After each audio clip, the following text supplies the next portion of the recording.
Okay, so let's get started. So we're doing interviewing skills and salary negotiation today.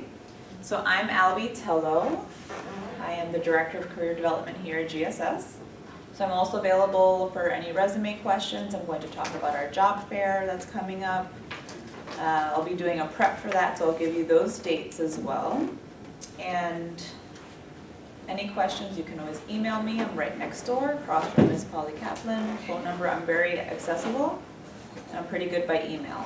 So any questions you have afterwards, please let me know. If you'd like to make an appointment, you can do so as well. All right, so we're going to work on before the interview, during the interview, after the interview, and our favorite part is salary, right? We all want to talk about money. That's why we're all here. We love money. So before I get started, does anyone have any questions they would like for me to answer? Any specific questions they had before coming to the presentation? Yes. For example, some hospitals that I would like to apply to in my area, they do not list any job listings on their website. However, I was wondering what it would be the appropriate way to approach their HR person, which they do list usually their contact information, but what's the right way to do it? How do you email them? What's the right protocol? Okay. Be professional. Okay. Where area do you? Brooklyn, South Brooklyn, like Sheepshead Bay. Okay. So we're talking like Maimonides Community Hospital, Coney Island Hospital, well, not really Coney Island Hospital, what, South Brooklyn, or lower, like in the city, but like downtown Manhattan. Okay, does anybody know the answer to that? So the question is, if a specific hospital doesn't have any job listing on their website, what is the appropriate way to connect with them? What do folks think? Yes? Would you go through their HR department, the human resources? Through their human resources department? Okay. Or contact probably the department directly and ask them if they have any job listings, because you didn't see any posted. Great, exactly. So the answer to that would be two, right? You would start with HR. Typically, hospitals are very particular in that you need to apply through their website. But if you want to do a little extra homework, you would look up who their HR department is, who would be the manager. Usually HR manager or HR specialist would be their title. You could also look into the specific department you're looking to work with. So what department are you interested in? Like a medical type of thing. Okay, so medical social work. So you would look into most likely the either medical social work team or case management it's called. Right. So case managers, you all know, is run through either a social worker or through an RN. Everybody knows that in the hospital? Yeah, I'm doing case management now. Okay. But would you call them? Is that like an appropriate, hey, do you have job listings, or do you email them first? So in today's day and age, I would go with email. Okay. I don't know how many people actually call, but you can certainly call, but you don't want to seem too pushy. Yes. That's what I'm trying to get at. I don't want to seem pushy and over the top. Yeah, another way, I'm sorry, you had your hand up? Oh, I'm sorry. Because you're speaking what job you want to apply, because I know hospital setting, sometimes you are doing discharge work, but that's not what I'm looking for. I just want to have a sense about what position is for social worker want to practice mental health or maybe counseling part of a hospital. Yeah, in a hospital. What's that title, or maybe what team I should look into? For mental health? It could be discharge planner. So discharge planning could be medical, or it can be in their psychiatric unit. So if you're looking for mental health, you would look for a hospital system that has inpatient or outpatient psychiatric services, or inpatient, outpatient mental health program. So those would be the mental health specific programs. As opposed to what you're talking about is medical social work, those titles would be either case manager or discharge planner. Or it could be social worker as well. Everybody calls it different things. The other thing I was going to bring up as you were asking how do you approach them, you can also approach, there's two other resources. Number one is an informational interview. Does everybody know what an informational interview is? Mm-hmm. Mm-hmm. Anybody want to share? Yes. Well, if possible, you would usually use a contact that you have, like a mutual acquaintance or something. Say there's a specific agency you want to work for, and set up a time to meet with somebody who is in the position that you're looking for or who hires for that position to learn about how does one get that position and what is included. Exactly, great, thank you. Yes, so it is not interviewing for a job, but asking someone who's either in that position or hires for that position, how do you get to that level? This is used a lot in business and in law and other types of professions, and I think social workers should utilize this technique more often. So yes, you would have a contact there, or in your case, you can contact someone. And how do we look up people that are in jobs that we're interested in? LinkedIn. I'm sorry? LinkedIn. LinkedIn, yes! That just made me so happy. We underuse LinkedIn, my social work friends. We see LinkedIn as more, maybe sometimes as a business type of opportunity. Use LinkedIn. Everybody have a LinkedIn profile? Great. Anybody use their LinkedIn? Okay. So you can actually search, here's another tip. You can actually go on LinkedIn and look where it says find alumni, and it will, if you have your education listed, it will automatically link you to alumni, and you can search by their job titles and location. So for you, I'm going to bet that there's definitely some Fordham alumni in Actually, they those even hospitals. show the people from the school, how many work in that hospital Yes. or agency. It's great. Yes. So that would be an idea for you if you don't see any listings. I would use LinkedIn and ask them for an informational interview, whether it's by phone. It could be very informal. I would not email them and say, hey, can you get me a job? It's more about getting information. How did they apply? Any specific contacts that they used? Tips, times when there's more jobs available, things like that. Okay? Questions about that? Anybody had any other specific questions before I get started? So hopefully I'll address what you're looking for. Yes? I have a little question. Is it a good idea to contact the recruiting agency? What do you mean, like a recruiting agency, like a staffing firm? Yes, that's There are staffing firms, and actually at our job fair, ExecuSearch is a big staffing firm that will be there. So you want to make sure a staffing or recruiting agency is legit. You want to look up their website. You want to make sure that they are. Some of them are manipulative.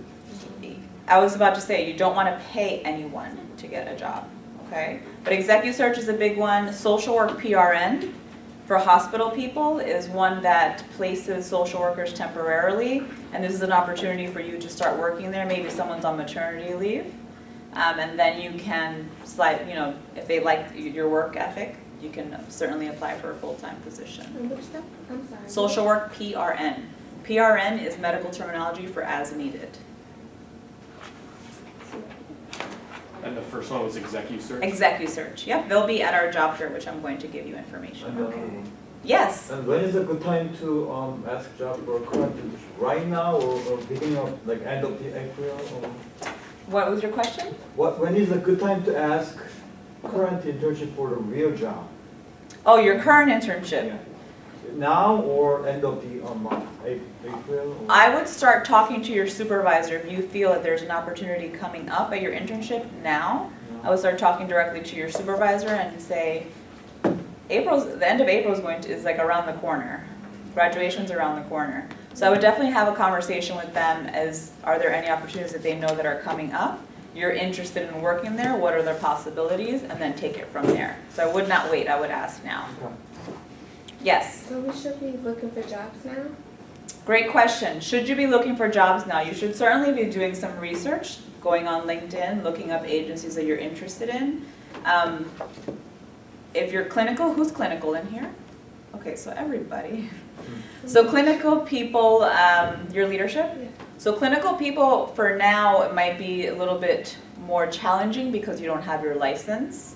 However, there are agencies that will give you a grace period to get your license. So before you start applying for jobs right now, make sure that it says MSW preferred you can apply for, or LMSW preferred. So you don't want to go ahead and apply for an LCSW position because you don't meet those qualifications. Does that make sense for everyone? Yes. Oh, I have a question. Yes. Regarding on LinkedIn, when we talk about our experience, do we put intern in our 2-year experience? Yes, absolutely. Your title is social work intern. Okay. Okay? Yes. Just a quick question. When would be a good time to like actually submit resumes and apply? Because like what job would wait for you to graduate and then start? You know what I mean? Like they're not gonna wait 3 months and like have a position that needs to get filled ASAP. So like is it a good time to submit like April and tell them I'll be graduating May 6th, like done with school May 6th? Well, two things I want to say about that. If you know someone at the agency, they know how you work and they are willing to work with you on that time frame, then that would be, yes, you would apply now. My example actually is I didn't have my MSW and I was already interviewing and I had already got offered a position before graduation. So it depends on the circumstance. The other thing was, it takes time to get hired. It doesn't take a week. You have to go through background checks, credit checks, like they check everything. So it usually takes at least 30 to 60 days depending, especially in a hospital system. For the hospital, I think I applied in April and I didn't get it until June. So it takes time. They check your immune system and everything. They took blood. Fordham did too. They were checking everything. But I passed, obviously. Yes. You mentioned that some agencies do the grace period between applying and licensure. How common is that? I'm not graduating until August, and I'm concerned. Oh, my August friends. Yeah. I'm really concerned and frustrated. that Don't be I'm in concerned. August. Don't be concerned. Yes, your time frame might be a little bit later. So you're technically doing your hours until August. So you're not going to get your MSW until August 9th as your official graduation date if you're an August grad. Okay? I'm telling myself it's a good thing because Yes. then we're gonna miss the whole onslaught of May graduates, Yeah. right? And then we're gonna Yeah. be the like little after Yes. prize. With the grace period, say you finished your hours and in New Jersey, where I live, you can take your exam Mhm. before you graduate. Does that help if agencies, if you're like, look, you can see my credentials, I'm gonna get the license, or? Yes, so I am also from New Jersey and I did take my exam in my last semester. Technically, your last semester is after May, it's after Yeah, graduation. yeah. So that's when you can take your test. And yes, I was, like I said, I got my job, I didn't have my license yet, but I had already passed my exam. So once you pass your exam, that's a little bit different than not even taking your exam. Does that answer your question? Absolutely, thank you. Okay, so let's dive in before we just chat and talk about interviewing skills. But these are important questions and relevant. So what I want to talk about first is before the interview. And I'm sure a lot of this you have heard, but I need to make sure you are aware. So before the interview, you want to know where you're going. You never want to be late to an interview. So this sounds a little tedious, and I know that we have Google Maps and things of that nature, but make sure you have the address, you know where you're going. Yes? Okay. Very important, review the job description. I think sometimes we get so application crazy that we start applying to all these jobs and then we don't even remember what we applied for. It's very important that you know you either review the job description or maybe if you misplace it, you're not sure, ask that person to please resend you the job description. You want to refer to the job description, why? Well, so Yes. that they know that you're really interested in that job and you're not just sort of, applying anywhere because it's just a job, that you're really interested in them and you're there for a reason, right? I mean, Yes, and also they're going to be asking you a lot of the interview questions based on that job description. So let's say the job is running groups. They're going to ask you, have you ever ran groups before? What's an example of a group you ran? If you already have the job description, you know they're going to ask you that, you're going to be better prepared to answer that question. Yes? Research the agency you're interviewing for and the interviewer if possible. The internet is an amazing place. We can get a lot of information. So make sure you go in there knowing a little bit about the agency, at the very least what their mission is, the population they serve. If they were in the news, hopefully for something good recently, that might be something you can bring up to the interview. It just shows them that you're doing research and you're putting in that extra effort. Okay? Make sure you have references prepared and alert them ahead of time. So everybody knows your references should not be on your resume, it should be a separate document. You should have at least 3 references, and you should have their title, their email, and their phone numbers. So you can have that prepared in a separate document. You should bring that with you to the interview in case they really like you and they want to call references right away. You can offer them that. And then you might also want to let them know, so they're prepared, your references ahead of time. Let them know, hey, I applied at Fordham. They might be calling you, so they'll be prepared to answer questions about your work. Yes? Okay. Very important, because I know we review and reformat our resumes often. Know what's in your resume and what you wrote in your cover letter. So definitely bring a copy, and I have that up here too. Bring extra copies of your resume. I think we often assume that our interviews are with one person, but they might be a group interview. So you don't want to find yourself in a position with one resume and 4 people are interviewing you. So always bring extra copies of your resume. And while you're sitting and waiting, at the interview, waiting in the lobby, just go over what you have on there because they're going to ask you questions about what's on your resume. Okay? Questions before I move on during the interview? So these are pretty basic, I think, right? Showing active listening is part of what we do as social workers and what we're trained to do. So this is just a little tip, little acronym to kind of help you.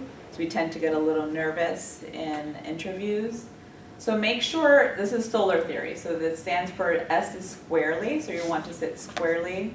What is sitting squarely? Facing them. Yes. So We're not don't sitting cross side your by legs. side. I'm sorry? Don't cross your legs. Don't cross your legs, yes. We're not sitting side by side, we're not on a park bench. But yes, squarely, so kind of like in this example right here. O is open, so don't cross your legs. What else would be for open? Not like this. Across your arms. So body language, right? L, lean. Forward. Yes, so you want to lean forward. You don't want to be like folded in half. We're not shoulder leaning, but yes, so you want to show them that you're interested. Eye contact. Obvious, right? Does anybody have trouble keeping eye contact when they're nervous? Yes. Yes, so this is my trick. Don't tell anyone. We call this a third eye in yoga, right? So if you look at someone here, they think you're making eye contact with them, but you're actually looking at their third eye. So you might want to practice that before you start doing that in an interview, but that's just something I do. All right? And then R, relax. What do you mean by relax? Not tensed up, just, go in there. So a lot of us tend to have, many of us, I should say, have nervous habits. So what I tell people is record yourself. So this would be a great time to enlist the help of your friends and maybe a few beverages and have an interview. And record yourself, because sometimes you think you're aware of what you do when you're nervous or when you're in an interview and you're not. So maybe you record yourself, maybe you tap your foot, you shake your leg, you play with your hair a lot, you shift your body. So you want to be aware of these things so you know how to address them. Okay? Questions about this? All right, so here's the nitty-gritty. Interview questions. So, most interview questions, or we should say a lot of the HR, it could be HR that's interviewing you, it could be the director or the supervisor of the program, it might be a social worker, might not. So what I typically tell people to prepare are answers to these types of questions, as well as questions about what you've done in certain situations, right? So let's start with the obvious. What are you looking for in a job? What would be an answer?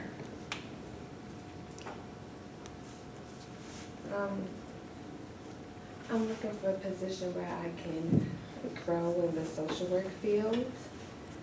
Very good.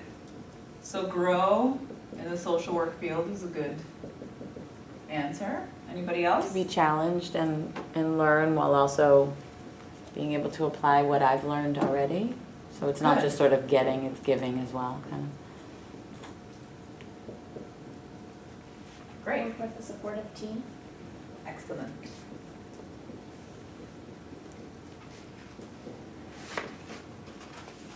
Okay. Great. Strengths and weaknesses. So before I move on, why did you leave your past job? Do you ever want to say anything negative about where you left? No. Okay, just making sure. Strengths and weaknesses. So strengths, we have tons. What would you say for weaknesses? good to always say something that you're working on, that you're aware of and you're working on, so you essentially are spinning it into a type of strength. Right, so you want, Something that challenges exactly. you, but you're aware of and you're really working on. Exactly, you want to turn your weakness into a strength. Prime example, this is one of mine, perfectionism, right? Perfectionism can be definitely seen as a positive, but yes, you might be there till 7 o'clock at night crossing all your T's, dotting all your I's, right? So that would be an example, or something that you're working on. Let's see, tell us about yourself. This is my favorite one. Right. Because this is often what they lead with. So what would you say if I'm interviewing you and I ask you, tell me about yourself? What are they really asking you? Yes. Let's say, I have a question, so if let's say you're undergrads from another field, would you be able to spin that and say, I like to take my undergrad learning and utilize a more interdisciplinary approach when working with clients, because I think social work encompasses many different theories and fields all into one. Absolutely. So, Definitely. nutrition was my undergrad. Oh, So great. sometimes I like to bring that up, and to bring that up as a strength, not as wow, I completely studied something that has nothing to do with social work. No, it totally has a lot to do with social work. Yeah, I realized that later, so. I met someone that was, might be off topic, holistic health counseling. Have you heard of that? No, I was There's a thinking certification. dietitian. Okay, there's a certification. Maybe you might want to Google holistic health counseling. Uh-huh. Yes, so definitely you want to blend your past experiences with social work. That's a great answer. Anybody else? Tell me about yourself. Tell me about yourself. Oh, well. I'm putting you on the spot. I just recently graduated with my MSW. I'm such a people person. I love good interactions with individuals, and I'm very determined to get the job done. Good. What are you missing from there? We'll talk about some clients. Experience. Yes, experience where you did your social. So you started off great. I'm an MSW graduate from Fordham. We love Fordham. Yeah. And yes, I did my last internship with children and adolescents. And it was a great experience. How are you? You need to tie that into the position that you're applying for. Okay. Yes? Yeah. So quick, it shouldn't be a 10-minute. They don't want to hear your life story. Okay. They want to hear you're from Barbados, you grew up where, no. Okay. They don't want to hear that. They might. If you're an international student, maybe that might be of interest to them. But you don't want to go and tell them about your kids, where you live, et cetera, et cetera. It's tell me about your professional self. Okay? So we should just basically just say, MSW graduate and talk about the internships and the position that we're applying for, how it comes together. That's right. So you want to tie everything. It might be different every time. All right. Questions about those interview questions before I move on. You also would want to prepare for, tell me about a time that you managed a crisis. Tell me about a time that you worked well under pressure. What did you do? Right? So these are predictive, your past behaviors are predictive of how you would do in that setting.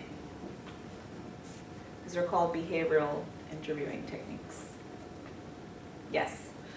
What would you say about your supervisor and coworkers if it wasn't I'm a cashier, so how would I bring that into it? Which question are you doing? Well, the second one on the right. So what would your old supervisors and coworkers say about you? Say So they would say what? What would they say about you? I'm outspoken.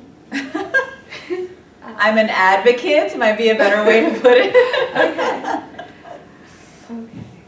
How would you say because I'm not in the professional setting, as a cashier, what do I say, Do you have an an internship advocate? though? Yeah. So you would talk about your internship. Okay, talk about the internship. You could also talk about being a cashier because I'm sure you're doing therapy and hearing everybody's life story. Yes, The I register. definitely heard some stories in there. That might God be just caught interesting. his But wife. yes, you can refer to your internship as Can I well. talk about your odd jobs that you've had to support yourself throughout school? It might be, if it's relevant. If you have to deal with money in this internship, maybe, in this job, maybe you being a cashier might be relevant, right? All right, this is really important, and this is, I think, where people fall through. You are supposed to follow up with a thank you within 48 hours of the interview. So at the interview, you should be gathering business cards of who is giving you the interview so you know who you need to thank. Typically, these are by email, but some people like snail mail as well. So if you're going to go the snail mail route, you should bring your thank you note with you to the interview, write it out, have it the stamp on it, and put it in the mail right away. But 48 hours is the guide. And I think a lot of people drop the ball on this, so that's why I'm telling you and I'm emphasizing this piece. You want to contact your references like I mentioned before and give them a heads up. And then keep following up. If they tell you we're going to get back to you in 2 weeks, we're interviewing other candidates, and you never hear back from them, it is your responsibility to reach out to them. Hi, I'm still interested in the case management position. I know you mentioned you were still interviewing other applicants. I was just wondering if you filled the position or if you're still searching. I'm still very interested. Yes? Mm-hmm. Okay. All right, now let's talk money, our favorite part. Yes? I have a quick question. Yes. So let's say you go on multiple interviews and it seems like it goes very, very well at each interview phase, and then there's a final interview, and then you receive a letter from them saying that, you know, you didn't receive the position. Is it unprofessional to inquire back with why? No, you can certainly request feedback, Okay. you know, in an effort to Correct the wrong. not correct the wrong, but maybe talk about your professionalism, like in an effort to become, you know, now that I'm entering the social work field, I'm really interested in if you could please provide feedback as to why you chose another candidate over me Okay. to help me, you know, further my career or whatever words you want to use. So no, the correct term would be feedback, not why didn't you hire me? It Oh, would well, be yeah, feedback. yeah. But it's fine to. Yes, they may or may not give you feedback, but asking for feedback is okay. Okay. Thank For you. sure. So, salary negotiations. So why is it important? What do I mean by leapfrog and salary history? Anybody ever played leapfrog? You mean as a kid? Right, so leapfrog, you're jumping over, right? So we're thinking about salary. If you're thinking about your first salary out of graduate school is going to be the starting point for all of your positions moving forward. So that's why I really want to emphasize this for you guys. So if you start on a really, really, really low salary, and then you want $20,000 more for your next position, they're going to, some agencies, a lot of HR professionals will ask you for your salary history. And if you're really negotiating salary, they're going to look at that piece and say, well, hey, you're only making X now, why are you asking for $20,000 more? So they're just looking, now that we're looking at numbers, right? Quality of life. What do I mean by quality of life? Being able to like live and Yes. pay your bills and not like sweat it out and Yes. be able to eat and maybe take a yoga class or something, Yes. you know, like have Buy a internet. sandwich. Have internet. Reality check, my friends. 6 months after graduation, you are going to have to start paying back your student loans. Don't panic because there's options for repayment, and we can have a separate conversation about that. But you might be moving, you might have a family, you might have other responsibilities. So yes, you need to figure out what it is that your bottom line is. I'm going to talk about that when you're thinking about salary.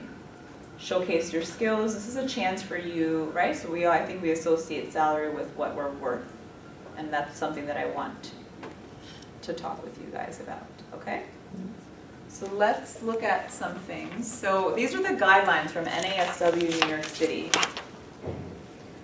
So they say beginning salary with your master's is $55,000 in New York City, 3 years, 63.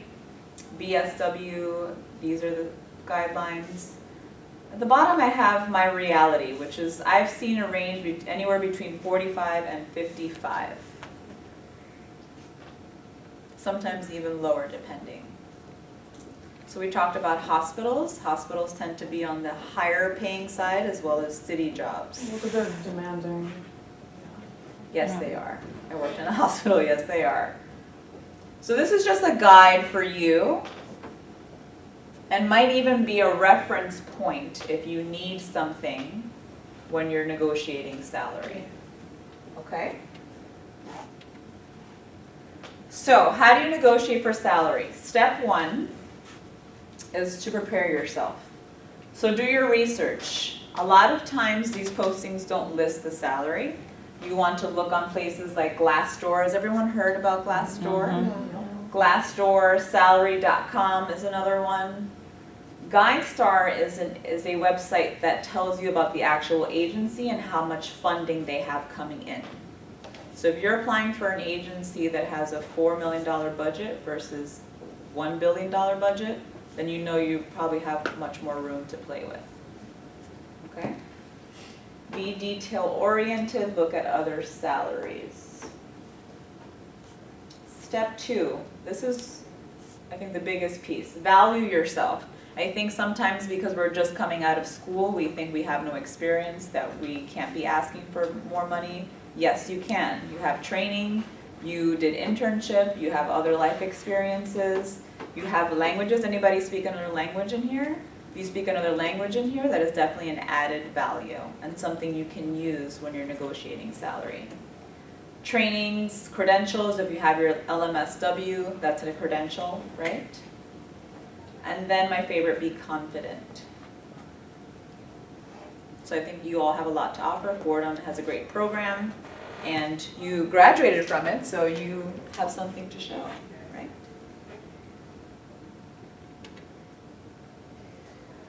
Step three. So these are my favorite stats. So 8 out of 10 companies are willing to negotiate salary, but only 3 out of 10 job candidates try. Has anybody ever tried to negotiate a salary in here? Okay, good. Can you tell us about your experience? She actually was willing, it wasn't much, but I didn't get the position, but she was willing to go up about $2,000. Okay. I asked for 5, and it was hard to compare because I'm serving. I served throughout undergrad, after undergrad, and currently during Okay. my master's. So Okay. that, for them, like, they see that salary, but they don't understand you're working literally half the amount of time. Okay.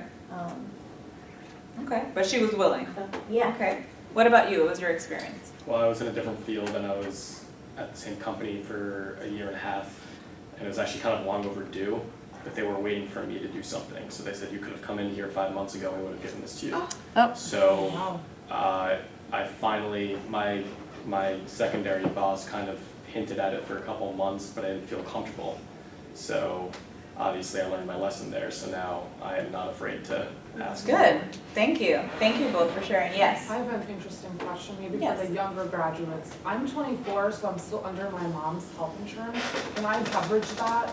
Like, be like, like, you know when you apply for a job, they offer you health insurance, dental, vision, whatever. Let's say I told them I'd like to opt out all of these things, but in return, I would, like, since I would want to opt out of your insurance, then I would want to have a higher salary. So how do you say that in a nicer way without sounding obnoxious? Like, Well, that would be, well, that's not obnoxious, but there are companies that will give you money back if you do not take their health insurance plans. So that's definitely an option, so you can just talk about, listen, my situation is I already have coverage. Does your company offer like bonus back or pay your employees for not using this benefit? That's not obnoxious, it's okay. it's an HR question. Then when I'm 26 and I'm not going to be insured anymore, so then later I guess I can. No, it's certainly an HR question. A lot of companies, I think my dad's company does that. Oh, okay. So it's actually a lot more common than you think. Oh, okay. Great, Okay. thank you. So step 3 is decide your bottom line. So you mentioned a great point, was you had asked for 5 and they offered you 2. So that's why I say here, ask for a few thousand more than you think your true bottom line is. So everyone needs to figure out what you need to make a living, right? To pay your rent, pay all your bills, and then decide what your bottom line is. So when I say negotiate, we're talking about salary, but there's other pieces of the puzzle that I want to bring to your attention. So when I say include the whole offer, so you had already brought up the health insurance premiums and health insurance, you want to look at what are they offering you just besides the number. Can you, if you can't negotiate the salary, can you negotiate working from home one day? Is your schedule, can you negotiate a flexible schedule? Can you work 8 to 4 and you have children, let's say, and you really need to get home by 5 o'clock? You need to take everything into account, not just the number that they're giving you for a salary. Tuition remission is very valuable, right? If they're willing to pay for your continuing education, right? We all know as licensed social workers, we need to have continuing education hours to continue renewing our license. If they're willing to foot that bill, that could be a lot of money. Just because it's not in your pocket, it's still valued. Yes? Isn't it tax deductible anyway? It is tax deductible, yes. But rather than why get the tax deduction when someone can just pay it for you, I think sounds a little bit better. Which one? Less work for your accountant. I'm sorry? Less work for your accountant. The comment was when you pay for your continuing education hours and anything professionally, really, I'm not a tax specialist by any means. I mean, I use TurboTax, but you can, yes, if it's related to your profession, then you can put that as a tax deduction on your taxes. Supervision for clinical hours. How many people want an LCSW in here? Oh, everybody. So if you're applying for a position that maybe the salary is not exactly what you wanted, but they are offering the clinical experience plus the supervision, that is like gold. So you might want to consider that as the whole package. And then also, benefits like time off and things like that. As far as bringing it up, should you be the first person to bring up salary? No. No. So the general rule of thumb is let the employer bring it up first. Of course, people then come and say, well, I get through the whole application process. I love them. They love me. And then they're like $10 an hour. And you're disappointed. The proper etiquette is to let them bring it up first. But I see more and more when you get that first initial phone call, they'll actually tell you, listen, I don't want to waste your time. This is what the salary is, especially if they know it's relatively low. Okay? Don't assume the first offer is the final offer, right? So we've already shared 2 experiences that you can always negotiate. And then the last point is realize when the employer has made their best final offer. So a nice little exercise I like to give to students and to people. Has anyone been to Canal Street recently? Canal Street. Do y'all know what Canal Street is? I know what it is. I just haven't been there in a while, but yeah.